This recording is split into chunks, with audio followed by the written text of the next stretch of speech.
요즘 이제 백화점이나 길거리를 가보면은 크리스마스 트리 장식한 곳을 우리가 많이 볼 수 있습니다.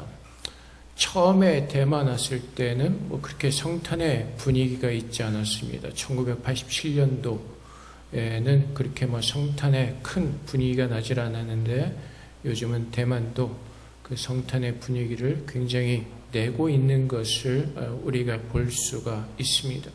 근데 한 가지 안타까운 것은 그렇게 성탄 크리스마스 트리를 장식하고 크리스마스의 기분들을 내지만은 진정 그들은 크리스마스의 의미를 모르고 있는 것이 굉장히 안타깝습니다.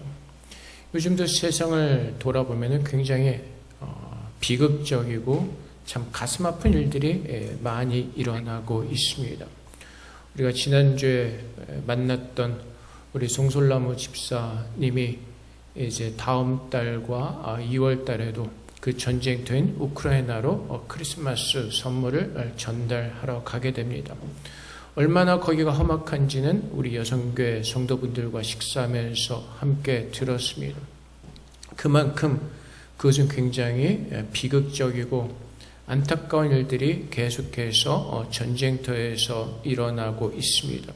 그뿐 아니라 중동 지방에서도 지금 끊임없이 계속해서 내전과 전쟁 등이 멈추지 않는 것을 우리는 봅니다. 그 이유가 무엇이죠? 사람들의 욕심 때문에 그렇습니다. 사람들의 탐심 때문에 그렇습니다. 죄의 본성은 자기가 하나님이 되는 것입니다.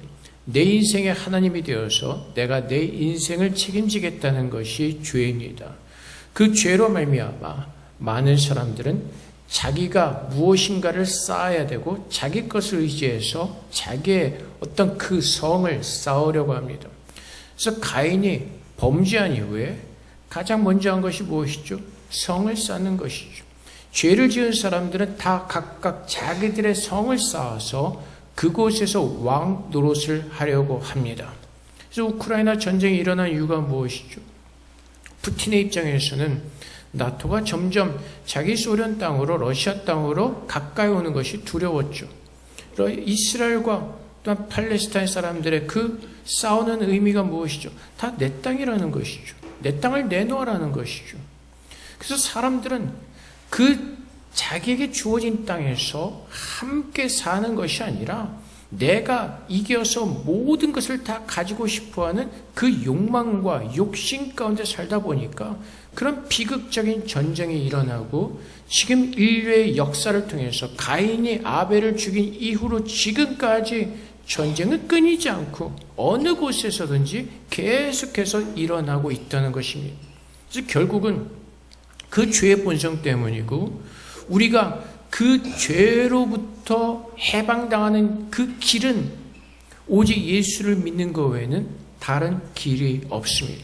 모든 사람이 죄 가운데 갇혀있기 때문에 그 욕심 속에서 헤어나지 못하고 그 죄 가운데서 헤어나지 못하고 사람들은 그 잘못된 길을 따라가면서 그 잘못된 죄를 반복하면서 살 수밖에 없는 것이 어리석은 사람들의 인생이기 때문에 그렇습니다.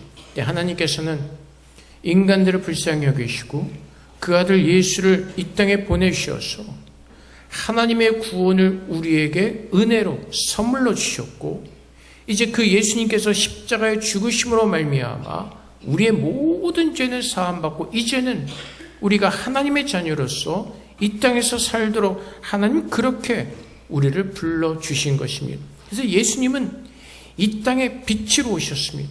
어두움에서 어디로 가야 할지 갈 바를 알지 못해서 싸우고 정말 그 비극한 삶을 살 수밖에 없는 그 인간들에게 예수님은 빛으로 오셔서 우리 하나님께서 지으신 창조물들이 어떻게 살아야 되는지 빛으로 우리를 보여주시고 그 빛 가운데 살도록 우리를 불러주신 것입니다. 그래서 예수를 믿는 사람들은 이제 크리스마스를 맞이해서 예수님께서 이 땅에 오신 목적은 그 참 빛이신 예수님께서 우리를 비춰주시고 이제 우리가 살아가는 그 모습은 세상 사람들과 똑같은 그 모습으로 살아가는 것이 아니라 구별되어진 진리의 말씀을 따라서 거룩한 모습으로 예수님의 사람으로 이 땅에서 우리는 살아내야 되는 것입니다.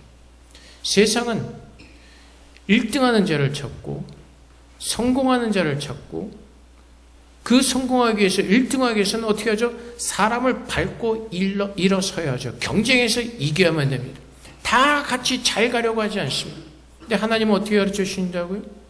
하나님의 사랑 안에서 모두가 하나님의 자녀로서 필요를 따라 서로 나오면서 하나님의 은혜 안에서 만족하고 감사하면서 하나님께 영광을 돌리는 그 삶을 살도록 하나님은 그렇게 우리를 불러주신 것입니다. 그래서 예수를 믿는 사람들은 그 살아가는 모습이 다릅니다. 라이프 스타일이 어떤 이 세상에서 살아가는 우리들의 모습이 분명히 다를 수밖에 없습니다. 1905년에 미국 남장로교회 루이스 테이트라는 그 성대사님이 오셨습니다. 그래서 그분이 이렇게 복음을 전하다가 전라도 쪽에서 어떤 사람이 이제 복음을 듣고 예수를 영접합니다. 그 중에 한 사람이 조덕삼이라는 분이었습니다.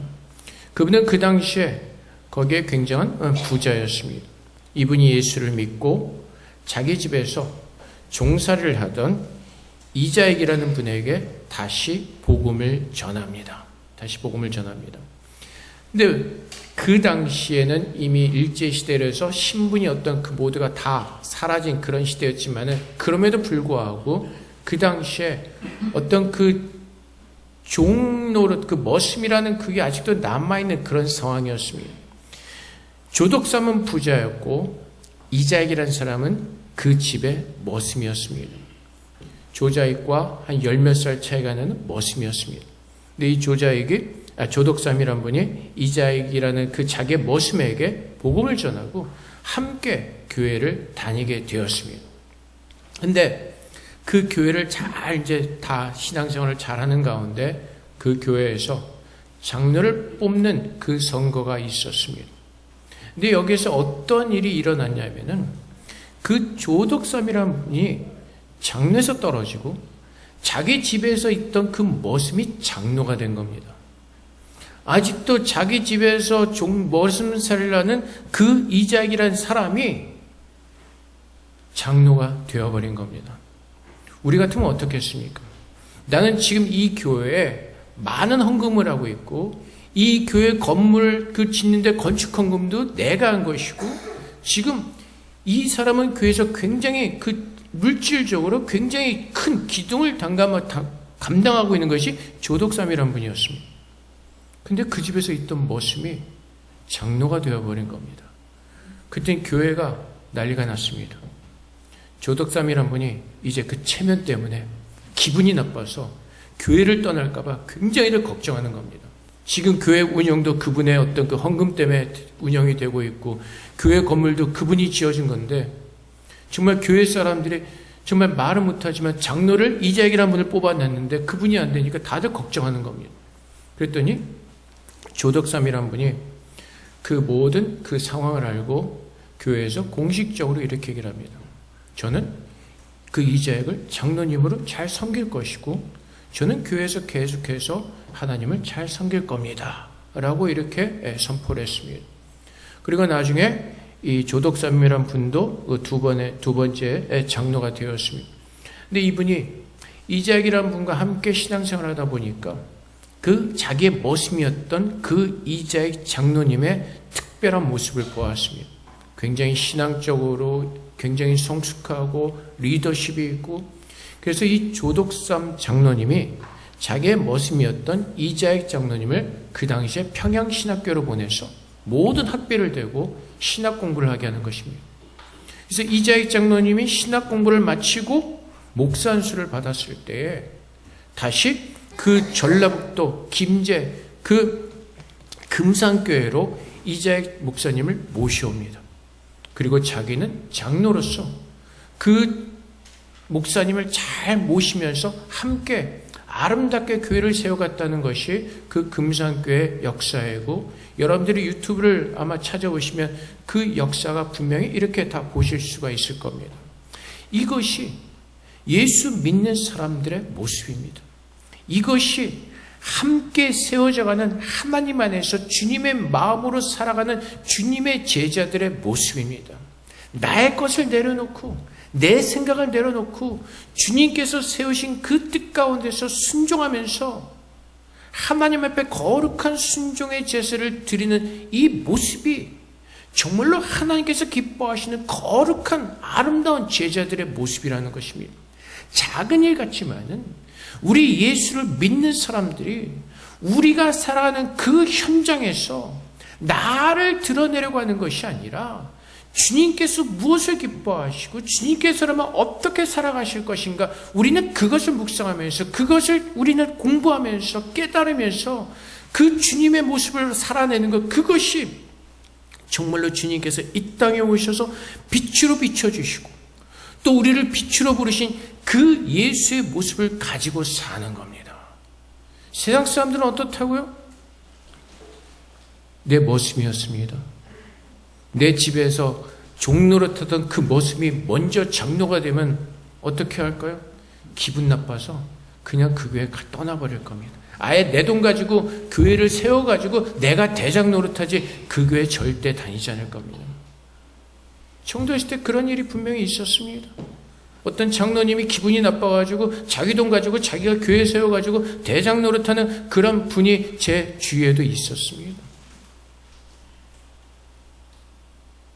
네, 정말로 예수를 믿는 사람들은 주님께서 우리를 어떻게 사랑하셨는지 그 모습을 기억하고 그 모습을 깨닫고 우리는 그 예수님의 형상대로 살아내려고 주님만을 바라보면서 그 빛 가운데 서서 그 빛의 자녀로 살아내도록 우리는 주님을 붙들고 오늘도 그 믿음으로 살아내는 겁니다. 예수님은 어떻게 오셨죠? 우리를 구원하시기 위해서 죄인된 인간의 모습을 입으시고 우리 가운데 오셨습니다.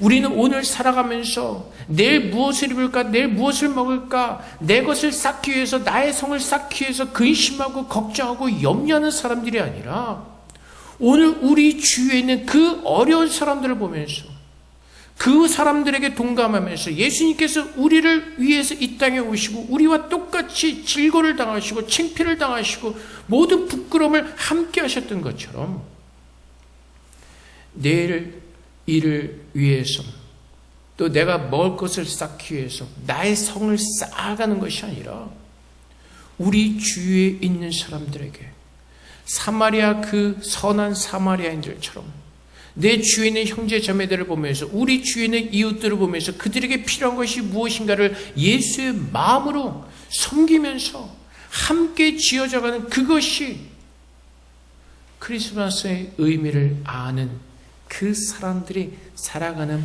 모습일 것입니다. 오늘 내가 좀 덜 먹더라도 우리 옆에 있는 사람들에게 나눠줄 수 있는 것. 어저께인가 그저께 우연하게 이런 신문 기사를 보았습니다. 정말로 어려운 할머니가 계셨습니다. 이랜드에 사는 그 복지에서 하는 어떤 그 곳에서 나온 이야기인데, 이제 그곳에는 많은 이제 어려운 분들이 와서 식사를 하고 이제 무료로 식사하고 가시는 그런 곳이었습니다. 근데 어느 할머니가 자기들이 모아둔 그 라면 같은 거를 갖고 오셔서 정말 더 힘든 사람들에게 함께 나눠달라고 그런 것을 바리바리 쌓아갖고 오셨다는 것입니다. 힘든 사람들만이 그 힘든 사람들의 사정을 알 수 있다고 그 할머니는 자기가 힘든 가운데서도 그렇게 자기가 갖고 있는 것을 아낌없이 더 힘든 사람들에게 나눠주고자 하는 그 마음을 가지고 있었다는 것입니다. 우리는 우리가 무엇인가를 더 쌓은 다음에 여유로움을 가지고 나눠주려고 하죠. 근데 인간들의 본성이 어쩌죠? 채우고 채워도 또 부족한 것이 우리 인간들의 욕심입니다. 우리가 가끔 이렇게 신문을 보지 않습니까? 폐지를 모아서 힘들게 어려운 산분이 그 모은 돈을 가지고 어느 학교에 장학금으로 내놓으시고, 어떻게 힘들게 어떻게 모으신 분들이 어떤 더 힘든 이웃들을 위해서 어떤 기부를 하고, 우리는 자꾸 내가 무엇인가를 더 가진 다음에 더 해볼까라는 생각을 하지만 그 마음을 가지고서는 결코 그 날이 오지 않습니다. 지금 우리가 서 있는 그곳에서 우리 주의 이웃을 돌아보면서 우리의 주에 필요한 자들에게 하나님께서 나에게 주신 그 달란트를 가지고 섬기는 겁니다. 내가 수학을 잘하면 옆에 수학 공부가 딸리는 우리 형제자매들을 내 시간을 내서 정말 내 모든 걸 다해서 가르치고, 물질이 필요한 이웃들에게는 그 물질을 흘려보내고, 건강이 부족해서 건강이 힘들어서 어떤 육적으로 힘든 사람들에게 내가 가서 도와주고, 지금 내가 할 수 있는 그것을 따라서 살아내는 것, 주님께서 이 땅에 빛으로 오셔서 우리를 위해서 빛 가운데로 부르시고 그 빛으로 인도하신 그 주님의 모습을 우리가 보았기에 배우면서 또 그 주님의 모습으로 살기를 원하는 것, 이것이 진짜 크리스마스의 의미를 아는 사람들입니다. 주님이 왜 오셨습니까? 우리를 구원하시기 위해서, 그렇게 죄악 가운데서 살아가는 그 불쌍한 인생들을 구원하시기 위해서 빛으로 오셔서 참 진리, 참 변하지 않는 그 영원한 길을 우리에게 보여주셨습니다. 그래서 이제 우리가 그 빛으로 나왔고 우리가 빛 가운데 서 있는 자라면 주님께서 마태복음에서 말씀하신 것처럼 너희는 세상의 빛이라고 말씀하십니다. 그래서 오늘 자기의 욕심을 가지고 자기의 성을 쌓아가는 그 사람들에게 주님의 빛의 모습으로 다가가서, 그것은 허무한 것이고 그것은 보이다만 안개와 같은 것이고 정말로 쓸데없는 것임을 그들에게 알려주고 참 생명이신 주님께로 나와서 그 영생을 받고 영원한 나라로 들어갈 수 있도록 우리는 그 아름다운 일에 주님 앞에서 부르심을 받은 그 모습대로 우리는 서 있어야 될 것입니다. 예수님께서 이 땅에 오신 목적은 우리를 죄 가운데서 구원하여 주시고 우리를 하나님의 빛으로 부르신 것입니다. 그래서 오늘 우리가 다시 한번 인간의 모습을 입으시고 그 죄 가운데 있는 우리를 찾아오신 것처럼 우리도 기꺼이 예수를 믿는 주님의 제자로서 세상에 있는 어두움으로 주님의 빛으로 나아가서 그들을 예수님께로 인도하는 그런 거룩한 삶을 우리 모두가 주 안에서 아름답게 살아낼 수 있기를 주님의 이름으로 축복을 드립니다. 주님은 우리의 빛이시고 주님은 우리를 그분의 빛으로 부르셨습니다. 그래서 우리가 기뻐하는 이 모든 것이 우리 모두가 그런 죄악된 그 세상에서 우리는 구원함을 얻었고 이제는 영생을 받은 자로서 구원을 얻었기에 하나님의 은혜로 살아내고자 하는 그 기쁨이 우리 안에 있기를 원합니다. 내가 좋은 회사에 합격을 한 것이 그것이 전부가 아니라 그곳에 서서 하나님께서 나를 부르신 그 뜻을 깨닫고 그 은혜 안에서 서는 것, 그것이 더 중요한 주님의 자녀로서의 모습입니다. 그래서 오늘 우리가 다시 한번 하나님의 말씀을 깨닫고 묵상하는 가운데 그 거룩한 빛으로 주님께서 오시는 그날까지 믿음으로 서시기를 주님의 이름으로 축복을 드립니다. 기도하겠습니다. 사랑의 아버지 하나님, 주님께서 우리 가운데 빛으로 오셨고 우리는 빛 가운데 섰습니다. 이제 우리 모두가 빛의 자녀로 아름답게 살아낼 수 있도록 날마다 주님의 은혜를 마시게 하시고 그 하나님의 영생을 가진 자로서 온전히 살아낼 수 있도록 우리 모두를 축복하여 주시옵소서. 감사하며 예수 그리스도 이름으로 기도하옵나이다. 아멘.